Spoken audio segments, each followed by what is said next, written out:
নমস্কার, career view চ্যানেলে সকলকে স্বাগত।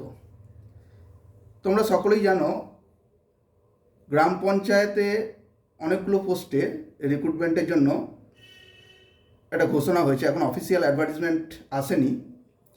তো গ্রাম পঞ্চায়েত রিক্রুটমেন্ট 2024 এই টপিকের ওপর আমি আলোচনা করব। যদিও অফিসিয়াল নোটিফিকেশন আসার পরেই ডিটেল জানা যাবে, কিন্তু তবু আমি একটা ওভারভিউ, একটা জেনারেল কনসেপ্ট দেওয়ার চেষ্টা করছি যে কী কী পোস্টে রিক্রুটমেন্ট হতে চলেছে, টোটাল কতগুলো ভ্যাকেন্সি একটা ডিক্লেয়ার হয়েছে অফিসিয়াল অ্যাডভার্টাইজমেন্ট আসার আগেই, এবং মোটামুটি কী এডুকেশনাল কোয়ালিফিকেশান কী কী লাগবে, এলিজিবিলিটি ক্রাইটেরিয়া কী কী আছে। তো সেইগুলোর ব্যাপারেই আজকে আমি একটা ব্রিফ ডিসকাশন করব। তো প্রথমেই টোটাল ভ্যাকেন্সি যেটা বলা হয়েছে সেটা হচ্ছে 7,216, 7,216, 7,216। তো টোটাল কতগুলো পোস্টের জন্য রিক্রুটমেন্ট করা হবে? এই 7,216 ভ্যাকেন্সিটা আসবে টোটাল 15টা পোস্টের জন্য। 15টা পোস্ট কী কী আমি এখানে 3টে লিখেছি। একটা হচ্ছে ব্লক ইনফরমেশন অফিসার, নির্মাণ সহায়ক এনএস, অ্যাসিস্ট্যান্ট ইঞ্জিনিয়ার এবং সমিতি এডুকেশন অফিসার। আমি এই 4টে পোস্ট লিখেছি কারণ 4টে পোস্ট আমি আজকের ভিডিওতে আলোচনা করব। এডুকেশনাল কোয়ালিফিকেশান, এজ লিমিট, এগুলোকে নিয়ে আমি আলোচনা করব, এবং বাকি যে আরও পোস্টগুলো থাকলো, টোটাল 15টা পোস্ট আছে, পরে ভিডিওতে আমি আলোচনা করব। তোমরা জানো যে আমাদের যে পঞ্চায়েত ব্যবস্থা আছে সেটা হচ্ছে ত্রিস্তরীয়, অর্থাৎ গ্রাম পঞ্চায়েতের সিস্টেমটা হচ্ছে ত্রিস্তরীয়। কী কী না, গ্রাম পঞ্চায়েত, পঞ্চায়েত সমিতি এবং জেলা পরিষদ, অর্থাৎ রিক্রুটমেন্টটাই 3টে স্তরেই হবে।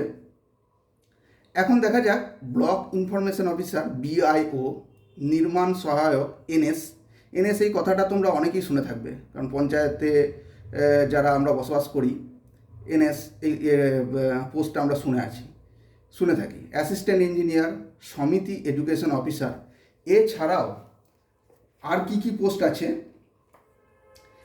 এক্সিকিউটিভ অ্যাসিস্ট্যান্ট, গ্রাম পঞ্চায়েত সেক্রেটারি, গ্রাম পঞ্চায়েত সহায়ক, assistant cashier, typist, data entry operator, clerk cum typist, LDC অর্থাৎ লোয়ার ডিভিশন ক্লার্ক, গ্রাম পঞ্চায়েত কর্মী, পঞ্চায়েত সেক্রেটারি পিয়ন এবং অ্যাকাউন্টস ক্লার্ক।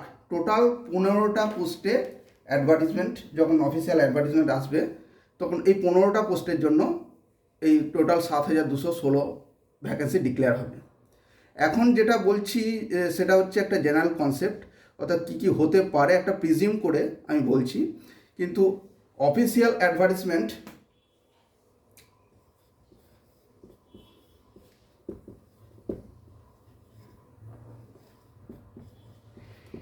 অ্যাডভার্টিজমেন্ট আসার পরেই কিন্তু ডিটেল জানা যাবে। এখন দেখা যাক এই ব্লক ইনফরমেশন অফিসার এর জন্য এডুকেশনাল কোয়ালিফিকেশান কী আছে। ব্লক ইনফরমেশন অফিসার জন্য কম্পিউটার অ্যাপ্লিকেশন, অর্থাৎ ব্যাচেলার অফ কম্পিউটার অ্যাপ্লিকেশন অথবা কম্পিউটার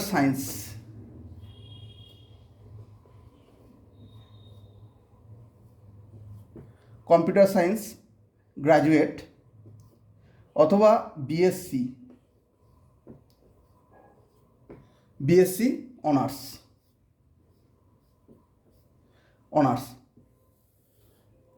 আপাতত প্রিজিউম করা যেতে পারে এইরকম এডুকেশনাল কোয়ালিফিকেশান। অফিসিয়াল নোটিফিকেশান আসার পরেই ডিটেলটা জানা যাবে অ্যাকচুয়ালি কী এডুকেশনাল কোয়ালিফিকেশান চাওয়া হচ্ছে, কিন্তু মোটামুটি আগে যখন রিক্রুটমেন্ট হয়েছে তখন এই ধরনের চাওয়া হয়েছে: bachelor of computer application, computer সায়েন্সে অনার্স এবং বিএসসি অনার্স। এছাড়া এক্সপিরিয়েন্স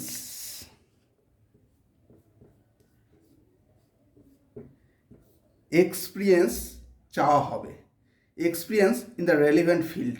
এক্সপিরিয়েন্স কত বছরের জন্য চাওয়া হবে কোন ফিল্ডে স্পেসিফাই করা থাকবে কি না সেটা কিন্তু অফিসিয়াল অ্যাডভার্টিজমেন্ট আসার পরেই আমরা জানতে পারবো। এজ লিমিট, আমরা এজ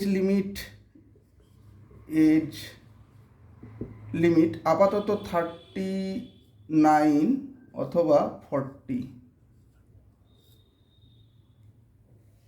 ওটাকে ক্লিয়ার করি।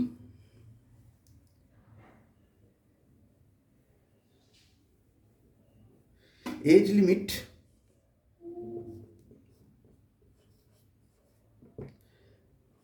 39, 40, কারণ তোমরা জানো পাবলিক সার্ভিস কমিশনের যে মিসলেনিয়াস বা অ্যাডভার্টাইজমেন্ট বেরোয় সেগুলোতে কিন্তু 39 চাওয়া হয় এবং 40ও থাকে কোনো কোনো ক্ষেত্রে। তো আমি ধরে চলতে পারি যে 39 অথবা 40 একটা এজ লিমিট থাকবে, 40-র বাইরে তো হতে পারে না। এবং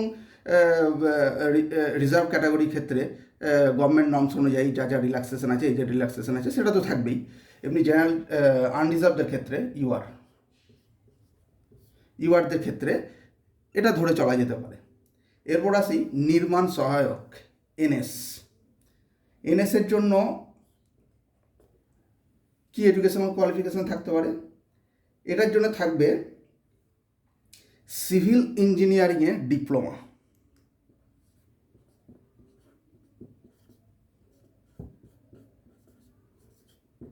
ইঞ্জিনিয়ারিং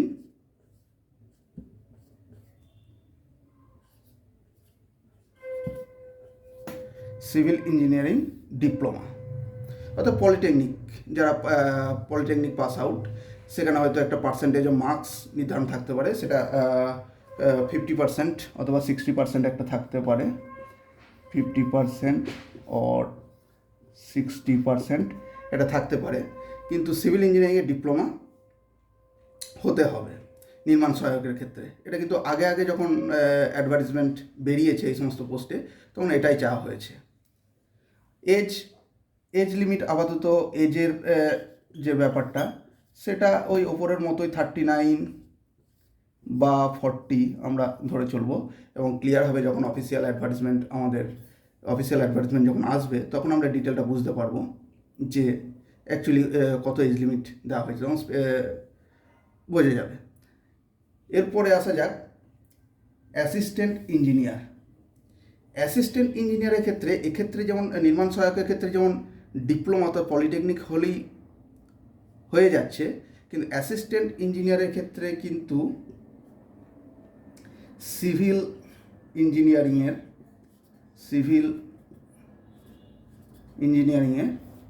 বিই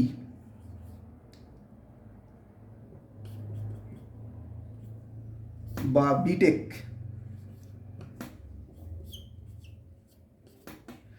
অর্থাৎ ইঞ্জিনিয়ারিং বিই অথবা বিটেক পাস আউট হতে হবে, এবং 60%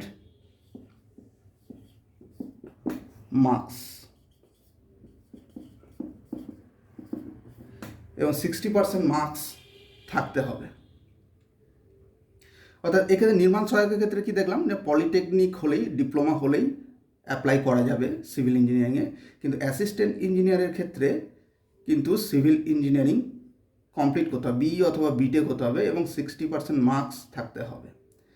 ফ্রেশার্সদের কিনা হয় অ্যাসিস্ট্যান্ট ইঞ্জিনিয়ার পোস্ট, এক্ষেত্রে তো ফ্রেশার্সরাই অ্যাপ্লাই করতে পারবে, অত এক্সপিরিয়েন্সের কোনো ব্যাপার নাই। এক্সপিরিয়েন্স একমাত্র ব্লক ইনফরমেশন অফিসার, এখানে একটা এক্সপিরিয়েন্স চাওয়া হতে পারে, হয়তো এক্সপিরিয়েন্স থাকবে রেলেভেন্ট ফিল্ডে। এজের ক্ষেত্রে এজ ওই একই রকম 39 অথবা 40 ধরে চলতে হবে, অফিসিয়াল অ্যাডভার্টিজমেন্ট রেলে আমরা দেখতে পারবো।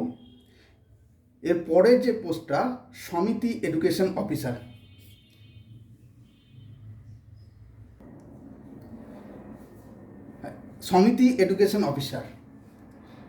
আচ্ছা, আমি অ্যাসিস্ট্যান্ট ইঞ্জিনিয়ারটা একটু বলে নিচ্ছি, কারণ অ্যাসিস্ট্যান্ট ইঞ্জিনিয়ারের যখন আমি লিখেছি সেটা হয়তো আমার ক্যামেরাতে আসেনি, পুরোটা কভার করেনি, তো আমি আরেকবার বলে নিচ্ছি যে অ্যাসিস্ট্যান্ট ইঞ্জিনিয়ার পোস্টের জন্য কি এডুকেশনাল কোয়ালিফিকেশান দরকার। অ্যাসিস্ট্যান্ট ইঞ্জিনিয়ারের জন্য, নির্মাণ সহায়কের জন্য যেটা আমি বলেছিলাম যে সিভিল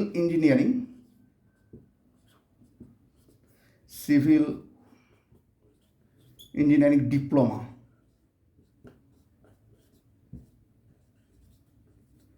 সিভিল ইঞ্জিনিয়ারিং ডিপ্লোমা অর্থাৎ পলিটেকনিক হলেই নির্মাণ সহায়কের জন্য অ্যাপ্লিকেশন করা যাবে। সেক্ষেত্রে মার্কস হয়তো 60% চাওয়া হতে পারে, মার্কস হয়তো 60%, মার্কস হয়তো 60% চাওয়া হতে পারে আনরিজার্ভ ক্যাটাগরির ক্ষেত্রে। এছাড়া রিজার্ভ ক্যাটাগরির ক্ষেত্রে তো রিল্যাক্সেশন আছে, সেটা অফিসিয়াল অ্যাডভার্টাইজমেন্টে দেখা যাবে।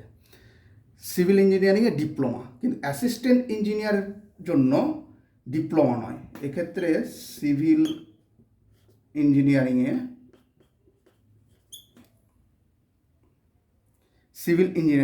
বিই অথবা বিটেক এবং 60% মার্কস। অর্থাৎ নির্মাণ সহায়ক এই পোস্টটার জন্য সিভিল ইঞ্জিনিয়ারিং ডিপ্লোমা পলিটেকনিক হলেই অ্যাপ্লাই করা যাবে নির্মাণ সহায়কের ক্ষেত্রে। অ্যাসিস্ট্যান্ট ইঞ্জিনিয়ার এই পোস্টটার ক্ষেত্রে কিন্তু সিভিল ইঞ্জিনিয়ারিংয়ে বিই অথবা বিটেক এবং 60% মার্কস থাকতে হবে আনরিজার্ভ ক্যাটাগরির ক্ষেত্রে, আনরিজার্ভ এই ক্যাটাগরির ক্ষেত্রে। এবং রিজার্ভ ক্যাটাগরিদের ক্ষেত্রে যা রিল্যাক্সেশন সেটা থাকবে অফিসিয়াল নোটিফিকেশানে, সেটা আমরা দেখতে পাবো। এরপরে আসি সমিতি এডুকেশন অফিসার। সমিতি এডুকেশন অফিসার এই পোস্টটার জন্য কি প্রয়োজন, এলিজিবিলিটির ক্রাইটেরিয়া কি থাকতে পারে? থাকতে পারে MA, MSc এবং বিএড, হয়তো DELED এটাও চাওয়া হতে পারে, DELED এদেরকেও দেওয়া হতে পারে, DELED,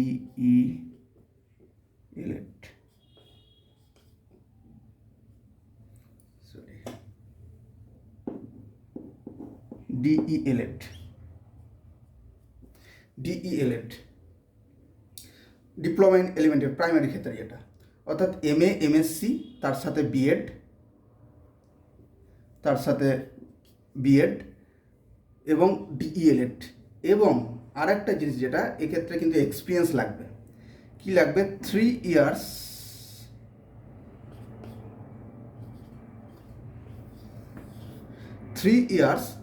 টিচিং এক্সপিরিয়েন্স।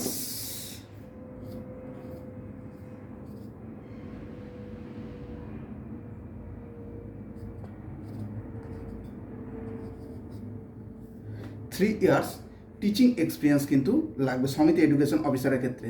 অর্থাৎ এক্ষেত্রে কিন্তু ফ্রেশার্সরা এবং অ্যাডভার্টাইজমেন্ট না এলে অ্যাডভার্টাইজমেন্টে চেঞ্জেস থাকতে পারে, কিন্তু আগে যখন রিক্রুটমেন্ট হয়েছে তখন কিন্তু এইভাবেই হয়েছে। সমিতি এডুকেশন অফিসার এক্ষেত্রে কিন্তু যাদের টিচিং এক্সপিরিয়েন্স আছে তারা অ্যাপ্লাই করতে পারবে 3 ইয়ার্স।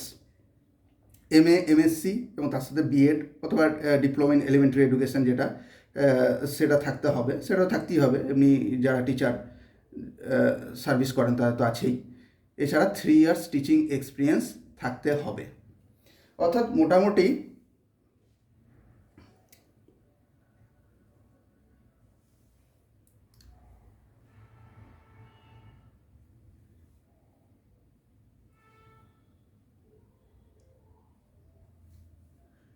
তাহলে আপাতত আমরা দেখে নিলাম কি 4টে পোস্টের জন্য: ব্লক ইনফরমেশন অফিসার BIO, নির্মাণ সহায়ক NS, অ্যাসিস্ট্যান্ট ইঞ্জিনিয়ার এবং সমিতি এডুকেশন অফিসার।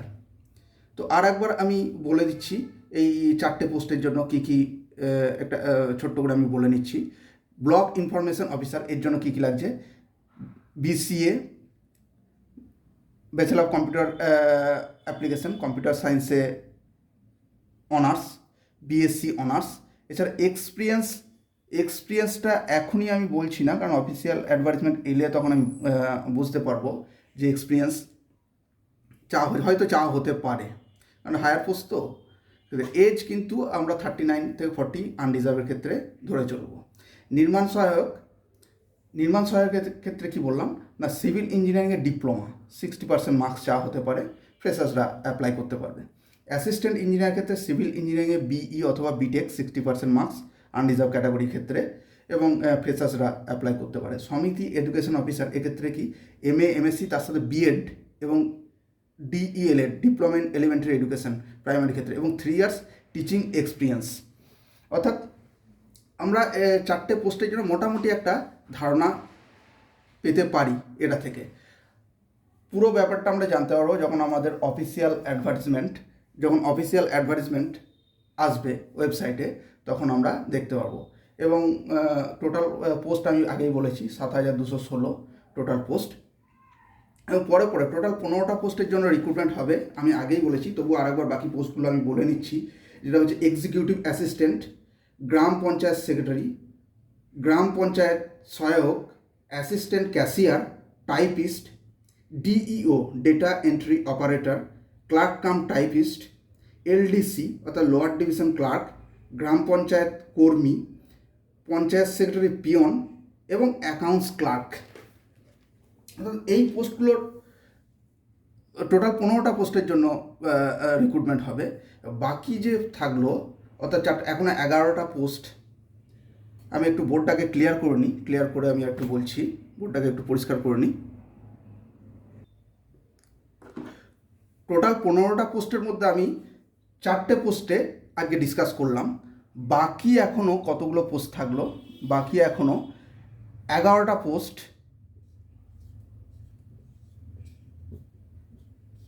এখনও 11টা পোস্টের জন্য আমি পরের ভিডিওতে একইভাবে আলোচনা করব যে তাদের কি কি এডুকেশনাল কোয়ালিফিকেশান, কী ক্রাইটেরিয়া আছে, কারা অ্যাপ্লাই করতে পারবে, এগুলো আমি ডিটেলে আবার আলোচনা করব।